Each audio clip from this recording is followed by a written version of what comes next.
नामांकन दाखिल किया है और इस तरह से कन्नौज का मुकाबला बेहद दिलचस्प हो गया है। 2019 में इस सीट पर सुब्रत पाठक ने अखिलेश यादव की पत्नी डिंपल यादव को हराया था और इस बार खुद अखिलेश उन्हें टक्कर देने के लिए मैदान में उतरे हैं और इसी को लेकर भी अब सियासत और बयानबाजी भी दोनों के बीच जमकर चल रही है। और कन्नौज सीट पर आखिरकार कल ये नाम फाइनल हुआ था कि अखिलेश यादव भी वहां से चुनाव लड़ेंगे और ऐसे में कई सारे कयास पहले से ही लगाए जा रहे थे कि सुब्रत पाठक को अगर टक्कर देनी है तो आखिर किसको उतारा जाए। सपा के तमाम कार्यकर्ता चाहते थे कि कन्नौज से एक बार फिर से समाजवादी पार्टी की ओर से समाजवादी पार्टी के सुप्रीमो अखिलेश यादव भी चुनावी मैदान में उतरे और ऐसा ही होता हुआ अब दिख रहा है। अखिलेश यादव ने कन्नौज सीट से चौथी बार नामांकन भर दिया है। इसके साथ रामगोपाल यादव मौजूद थे और समाजवादी पार्टी ने कन्नौज सीट से तेज प्रताप को टिकट दिया था, लेकिन कल अचानक उन्होंने फैसला बदलते हुए उनका टिकट काट दिया और खुद इस सीट से चुनाव लड़ने का ऐलान किया और 15 साल बाद अखिलेश यादव ने कन्नौज सीट पर अपनी वापसी की है। नामांकन के बाद अखिलेश यादव ने कहा कि कन्नौज सीट समाजवादियों का गढ़ रहा है, यहां से राम मनोहर लोहिया ने चुनाव लड़ा था, इसलिए यह सीट समाजवादी पार्टी के लिए बहुत मायने रखती है। इस बात के लिए कहा कि आपको कन्नौज में दोबारा एक बार फिर लड़ना चाहिए। मुझे उम्मीद है यहाँ की जनता का मुझे आशीर्वाद मिलेगा। जब मैं राजनीति की शुरुआत में यहाँ आया था उस समय जनेश्वर मिश्र जी, अमर सिंह अंकल, नेताजी आदरणीय आजम खां साहब और बड़ी संख्या में उस समय के नेतृत्व समय समय पर यहाँ आया था और मुझे नेताजी ने यहाँ पहली बार चुनाव लड़ने का फैसला लिया था और वो दिन है आज फिर मैं जनता के बीच में जा रहा हूँ। कन्नौज की जनता ने उस समय भी आशीर्वाद दिया था। कन्नौज से अखिलेश यादव के नामांकन पर मुलायम की छोटी बहू और बीजेपी नेता अपर्णा यादव ने बड़ा हमला बोला है। उन्होंने कहा कि समाजवादी पार्टी पहले सोचती थी कि केक वॉक की तरह कहीं से भी लड़ेगी और जीत जाएगी, लेकिन मोदी जी के काम की वजह से समाजवादी पार्टी को समझ आया है कि अब बड़े नेताओं को उतारना पड़ेगा।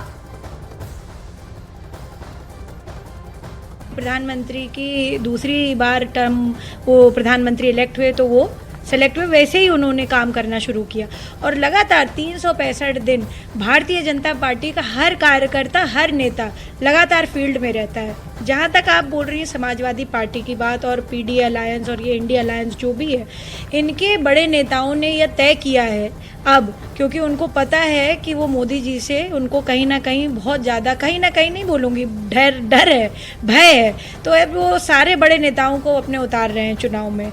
और पहले जो माना जाता था कि भाई केक वॉक की तरह जीत जाएंगे, हम कहीं से भी लड़ जाएंगे, हम जीत जाएंगे, तो ऐसा नहीं है। जबकि मैं तो ये कहूँगी कि आदरणीय नेताजी यानी मुलायम सिंह जी, जो मेरे ससुर भी हैं, उनकी वजह से जो है बहुत सारी सीट्स सेफ मानी गई। वहीं कन्नौज से बीजेपी प्रत्याशी सुब्रत पाठक ने भी अपना नामांकन दाखिल कर दिया। सुब्रत पाठक कन्नौज सीट से मौजूदा सांसद है और इस बार एक बार फिर बीजेपी ने उन्हें कन्नौज से उम्मीदवार बनाया है। नामांकन दाखिल करने के बाद सुब्रत पाठक ने अखिलेश यादव पर हमला बोला और कन्नौज सीट पर चुनावी टक्कर को भारत पाकिस्तान के बीच रोमांचक मुकाबला बताया, जिस पर अखिलेश यादव ने भी पलटवार किया है। हमने कहा था कि मैच रोचक होना चाहिए। अगर तेज प्रताप लड़ते तो मैच होता भारत और नेपाल के बीच में, अब मैच है भारत और पाकिस्तान के बीच में, तो स्वाभाविक है कि जब वर्ल्ड कप में हमेशा भारत जीतता है। नहीं तो भारत कौन है, पाकिस्तान कौन है? क्या आप हम स्वाभाविक है, हमारी सोच भारतीय है, हम लोग और इनकी सोच पाकिस्तानी। पाकिस्तान माने कोई देश नहीं, पाकिस्तान माने एक सोच, आतंकवाद, भ्रष्टाचार, बेईमानी, नफरत, लूट। तो ये इस प्रकार की सोच है, तभी तो माफिया के घर जाते हैं। माफिया घर पर जाकर कब्र पर फातिया पढ़ते हैं, क्यों जाते हैं भैया? देखो पत्रकार भाइयों, न वो बॉल फेंक पाएंगे न बैट घुमा पाएंगे।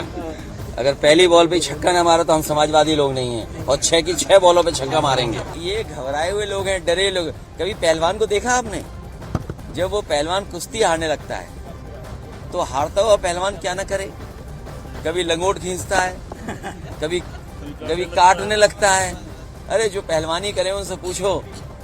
जो पहलवान हारने लगता है फिर वो छटपटाता है, वो भागता है, फिर इसी तरह के काम करता है जो तो आप बता रहे हो।